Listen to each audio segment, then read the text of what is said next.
Leet explains that there is no longer any need for money to facilitate exchanges because the nation is the only producer and distributor of goods and services.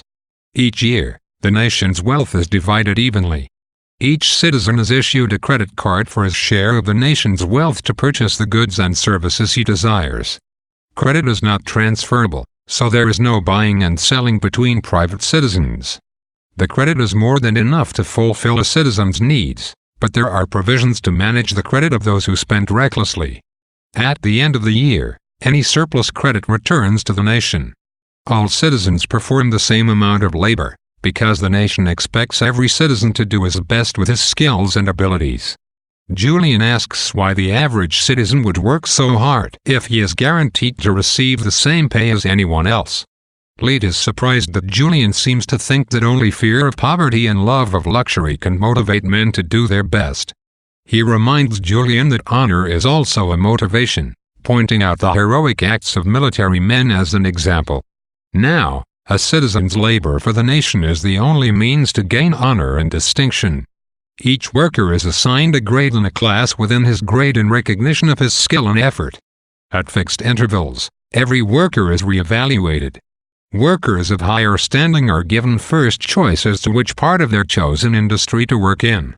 For small, but still praiseworthy performance, there are numerous prizes and awards. Likewise, there are proportional punishments for those who fail to do their duty. Workers of higher grades are officers in the industrial army, and their performance is measured by the work of the men under their command. Those who are handicapped are given tasks suitable to their abilities. Those who cannot perform any tasks are not required to work. Julian is astonished that those who do not work can still claim an equal share of the nation's wealth as a right. Leet replies that even able-bodied men in a society derive benefits from the labor and skills of others. Julian accompanies Edith on a shopping trip to her ward's distribution center, a beautiful, impressive public building. The nation tries to ensure that every citizen is within working distance of a distribution center. After inspecting an astonishing variety of samples, Edith gives her order to the clerk, who transmits it by vacuum tube to Boston's central storehouse. Her goods will be delivered to her house before she gets home. The selection of goods is exactly the same in every distribution center, and even isolated villages are connected to storehouses by the tube system. Edith tells Julian that a citizen has 24-hour access to professionally performed music, transmitted over a telephone connection. Julian is astonished at the wide selection of music on the day's program. Julian no longer suffers from insomnia, because he falls asleep with the aid of the musical telephone.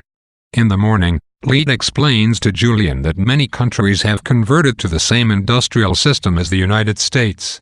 Those that have not are slowly being transformed. An international council regulates the trade between nations.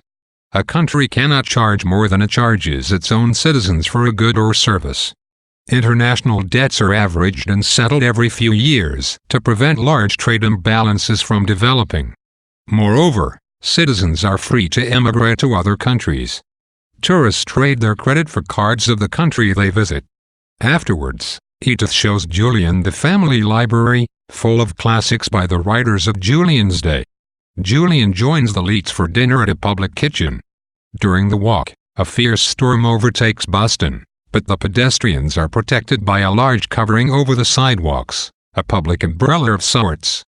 Edith Leet is surprised to discover that, in Julian's day, certain jobs, such as that of a waiter, were considered menial.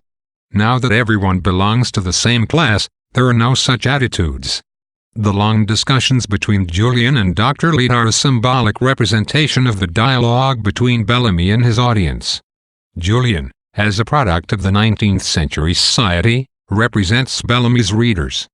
Dr. Leet, as the mouthpiece for Bellamy's ideas, represents Bellamy himself. Through a Julian, Bellamy anticipates the questions and concerns of his audience about his proposals for social reform. He rationally and systematically responds to these questions and concerns through Dr. Leet.